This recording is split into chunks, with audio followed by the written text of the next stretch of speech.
My parents are divorced, so I live mostly with my mom, and I see my dad whenever he can, essentially. But I live with my mom, and I go to school, and I come home, and my mom is my absolute best friend in the entire world, and I love her so much. And yeah, it's been a really nice life for us. All of the things I've been most excited to write about have centered around education, because my mom's a teacher, and she works harder than anyone I've ever met in my entire life.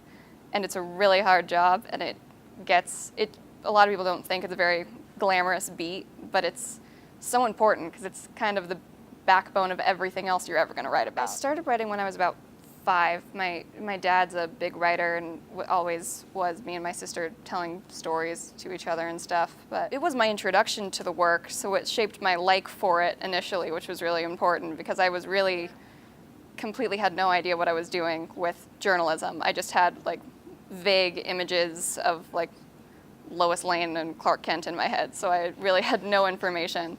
And I just went in and I started writing, and I got very limited instruction, which helped me learn sort of how to find my own way and develop myself, which I think might ultimately have been better for me than if he'd coddled me and told me everything I wanted to know. Mr. Jackson walked up to my desk and he dropped an OIDJ pamphlet on my desk, and then he walked away.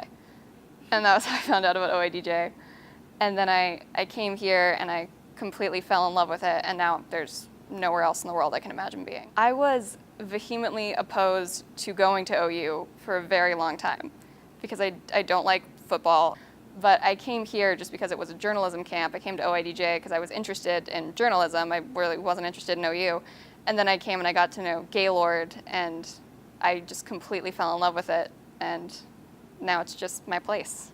I always knew I wanted to be a writer, and there was never anything that was going to move me off of that from the time I was really, really young.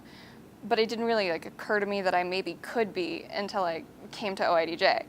And I came last year, and then I started getting feedback and sort of learning the style that I already had and learning how to develop that, and then sort of being told by people that I really respected that I did have something, which never really occurred to me before that, because I always kind of thought I was kidding myself with wanting to actually write for a living. But that was a pretty life-changing experience for me.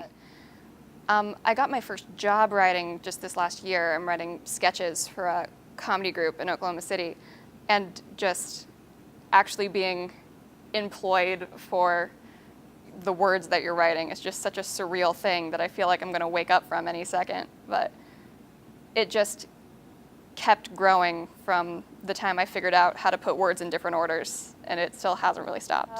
The comedy group that I work for now is called The Space, and it's essentially a comedy and improvisation theater that's getting started right now. So we're on the ground floor of it, and I'm writing sketches and I'm doing improv, and I'm a performer for that group.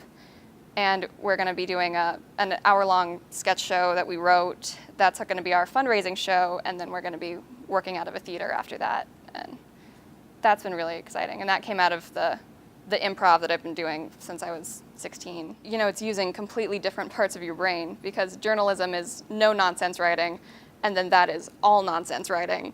So you sort of get you get to come at it from every angle, which is really exciting. I know in the future, I know I'm going to be writing, and I hope I'm going to be on a coast, and everything else is debatable.